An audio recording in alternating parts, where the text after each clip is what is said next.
Black Ops 6 Zombies Season 4 was just revealed, including a short gameplay trailer of Grief Mode officially returning as the main Zombies content for Season 4. Surprisingly, Janus Towers is not included as the Season 4 content, so let's go over everything that is coming. We have multiple new modes, Gobble Gums, Ammo Mod, and more. Alright, let's break down Grief and everything else coming to Season 4 for Black Ops 6 Zombies, as we aren't getting Janus Towers in this season. So here it is, the main new Zombies content drop, which is Grief Mode. We have an image here that showcases the mode itself, the artwork of our characters. And if somehow you aren't aware of Grief, you've never heard of it, don't understand how it works, this was first in Black Ops 2 Zombies and is now back a decade later. This mode pits two teams of 4 against each other, with both sides trying to out-survive the other. As the battle lines are drawn between SAM and Director Richtofen, each team pledges their support to one of these rivals at the start of a match, subsequently receiving handler comm support from one of them throughout the ensuing chaos. So it's a 4v4 competitive mode, so there will be 8 players total in a game of Grief, which is really exciting, where 2 teams outwit and outlast each other. A new change to the mode is there are capture zones now to debuff enemies. You can't damage the other players, but players can respawn every 3rd round. And a big deal is that this can be played on every map in Black Ops 6 Zombies. So diving into the details, it mentions indirect PvP combat. The action is almost immediate as both teams drop into either side of the same Grief arena within the chosen Zombies map, and indirect PvP combat comes into effect. The 2 teams of 4 players can't outright kill members of the enemy team, but can interact with them by body blocking or slowing them by using melee, bullet-based weapons, or projectiles. And the way that you win Grief is that the winning team is the one that manages to grief their rivals into being killed or entering a down state. As long as 1 or more team members are upright, the match continues. So looking more into the blog post, it mentions about Grief Arena features, and we can see we have a screenshot of Citadel Daymore, and clearly the Pack-a-Punch machine doesn't normally belong here, so it shows that some of these areas will be changed from the original round-based versions. So breaking down how the mode works, it's broken down into multiple different features. The first is an open environment, where Grief Arenas are defined areas where any critical doors have already been opened and the power already turned on. All other door buys are inactive, and both teams spawn on opposite sides of the arena, each in a group of 4. As mentioned, any team members that are downed, provided 1 or more of the team are still alive, can be revived at any time through rival teams, undead enemies, and shock charges, which can hamper the action. Additionally, a wave respawner triggers every 3rd round, automatically reviving any eliminated teammates from both teams. Differently from Black Ops 2, it says any players not in the game can join up until round 10 has been completed, and a small grace period to orient themselves before they're swarmed by zombies. And if any team has won back-to-back capture zones, join in progress is not available. So we've still got all the same essence and salvage, and the zombies will progress faster than usual, and the amount per round has been increased to account for 8 players. Every zombie type except for bosses are to be expected, and if players fail to kill zombies, the round will turn. So the core mechanics of the Arsenal, Pack-a-Punch, Mystery Box, crafting tables, perk machines, Gobble Gum machine with exit strategy, idolize, wonder bar, timeout, and flavor hex restricted, armor wall buys, and the ones of his machines are available in a Grief arena where they normally reside, or in a new location if they don't normally exist in this portions of their respective maps. But then a new change, as we mentioned, capture zones, which will appear at a regular cadence during a match. These are smaller areas within a Grief arena where players are required to stand and earn specific types of kills to trigger a Grief on the opposing team. So here we have a look at the capture zones, where we can see literally barricades off certain parts of the map where you have to stand in and get kills, which griefs the other team. It mentions here that they appear at regular intervals throughout a match, and after stepping through the glowing perimeter, you and your team can secure the zone by staying inside it and dispatching zombies. Beckon your crew into a zone to quicken the slaying, and once your kill count meets the requirement, a grief is triggered on the opposition. Note that if neither team reaches this requirement within the countdown, the grief is applied to both teams, so that's pretty cool. But what exactly is a grief on the other team? Well, it's defined here, which is a temporary debuff, penalty, or negative gameplay mechanic that can inflict on your rival team at a capture zone. So we have examples as weapon nerf, where you'll do reduced damage to zombie enemies, ammo drain, where all ammo-based weapons receive an ammo drain with bullets or shells being removed constantly, zombie ambush, where an elite is summoned and it solely focuses its killing power on the enemy team until either the elite or the team are defeated, or until the timer runs out, weapon carousel, where the rival player's weapons are randomly swapped every few seconds, or frozen, which reduces the enemy player's movement, along with frost and ice coating the characters. This sounds like a massive evolution of Grief in terms of how you can affect the opposite team.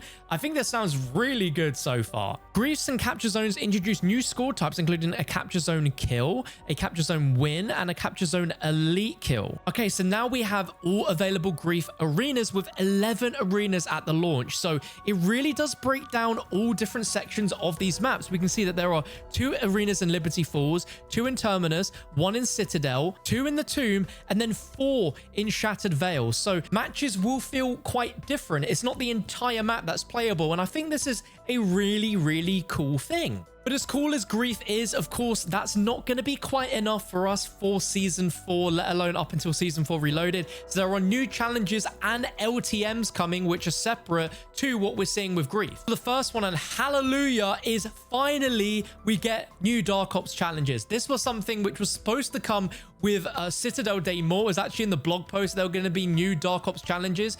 They never arrived, but now we are getting them. And maybe they were originally going to be in Season 1 Reloaded, and then they thought, hang on a minute, if we aren't going to do a new map in a future season, let's move the Dark Ops challenges over to there. So it mentions a fresh drop of Zombies Dark Ops challenges. Maybe there's even one for Grief. All further information is redacted, which is going to be exciting. I can't wait to see that. Obviously going to be diving into creating videos, unlocking these new Dark Ops. Then we also have a new LTM starting room. Yo, let's go. There's going to be a starting room challenge LTM inspired by the starting room in the classic Moon Zombies map. Drop in with up to 3 of your zombies crew into a more straightforward but challenging experience where you're locked into the first zone of a map. Raptor 1 is gone, and those undead hordes are only getting stronger, but all doors in initial zones are unlocked. Survive to the highest round you can. That's interesting. So it's not exactly a first room, even though it's called starting room. It's more like the first zone of a map. That's still really cool because we, the community, have created our own custom challenges like this for a long time, but we're getting our own actual official limited time mode from Treyarch of this, which I think is quite cool. And then another LTM Abomination challenge. Enter a warped version of Liberty Falls during this new mid-season event and hunt down an ultra powered up Abomination. Perhaps it's wise to bring backup. So we're getting some very experimental LTMs as part of this season rather than a new map. And in one way, I'm a little bit sad because we're going to be waiting until like July for Janus Towers. But at the very least, there seems to be a decent amount of experimental modes. Even if they aren't the craziest thing in the world, they're still pretty cool. And I'd like some of these to maybe stay in the game full time. Thankfully, we're getting quite a bit of new additional content alongside new weapons coming and these new LTMs. So there are new Gobble Gums as well as a new ammo mod. So let's go ahead and look a bit further down. So we have Shatter Blast officially confirmed now to be coming as a brand new ammo mod on the launch of the game, and we can see it in action here in this screenshot. This was a ammo mod that we saw in Cold War and Modern Warfare. Did we see it in Modern Warfare Zombies? Maybe we did, but this was in Cold War and it was great against armored enemies. So as it mentions here, bullets deal explosive damage. With each bullet, have a chance to create an explosion that destroys armor. So modify your ammo to explode the toughened armor of certain normal and special undead. This mod also has a second benefit, creating an area of effect blast radius at the same time, whether any armor is shattered or not. That is something that's new. I'm pretty confident that's new, which is really good. But there is a random chance of this blast effect triggering, and it won't happen every time you fire, and there'll be a cooldown period after the effect. And here we get to see the major and minor augments for it. So, of course, big game. We know what that does. That allow us to turn elites. We've got Blast Chain, Blast Repair, Blast Zone, Blast Boost, and Blast Wave. So if we go ahead and scroll down, we can see that for the major, we've got Big Game, used against elites, Blast Chain, where on explosion, 3 additional explosions can occur. That sounds like it could be one of the best. And Blast Repair, for every enemy that has its armor destroyed by Shatter Blast, armor health would be restored for the player. This sounds a little bit like a golden armor plate in a way. That sounds really good too. I'm gonna have to test to see which ones are going to be the best. And then for minor augments, increase the size of the explosion, increase the explosion damage, and normal enemies are knocked down by the explosion. Then new Gobble Gums. We have 3 of them, and we've got Flavored Hex there in the middle, which is a Black Ops 3 Gobble Gum returning. And then is that Alchemical Antithesis? Let's scroll down and see. So we have, okay, no, we have Explosive Flourish. Reloading your weapon creates an explosion around you, with the Gobble Gum lasting 2 minutes. So it sounds a bit like a more beefed up Electric Cherry in a way. That sounds cool. but that's an epic, so that should be pretty good. Flavored Hex, which activates a random ultra Gobble Gum, so that's really good. It's been upgraded now, so it would do an ultra rather than just like a random one that you had in your pack. And then Rain Burps is a whimsical, where zombies killed belch sparkly rainbow bubbles, last 3 minutes. That's great, Treyarch. Love that. And then we have an additional support weapon, which is the Grim Reaper, which is one of the most like OG Black Ops 1 support streaks possible. It's just basically a massive rocket explosion, but it's called the Grim Reaper here, which is really, really cool. It'll cost 2,000 salvage. Let's see. Is this coming at the launch? No, this is coming in season, so it'll be season 3 reloaded, and it'll be available by the Rivals event reward. Okay, there's also something about a mode across season 4, including King of the Dead leaderboard challenge. Okay, oh, all right, let's go ahead and look at some events, because it sounds like there's a zombies event. Okay, yeah, so we do have one. It's called King of the Dead, Master of Grief, which is for zombies mid-season, and we've got... No, these are 2 separate events. So we have one June 26th to July 3rd, and then July 10th to July 17th. With King of the Dead, eliminate zombies in any mode to earn points to climb the leaderboard. Earn points by slaying all types of undead. As you'd expect, you receive more points for dispatching the harder zombie types. This in turn calls you to climb the zombies leaderboard. And once the event is over, rewards will be granted based on your leaderboard position.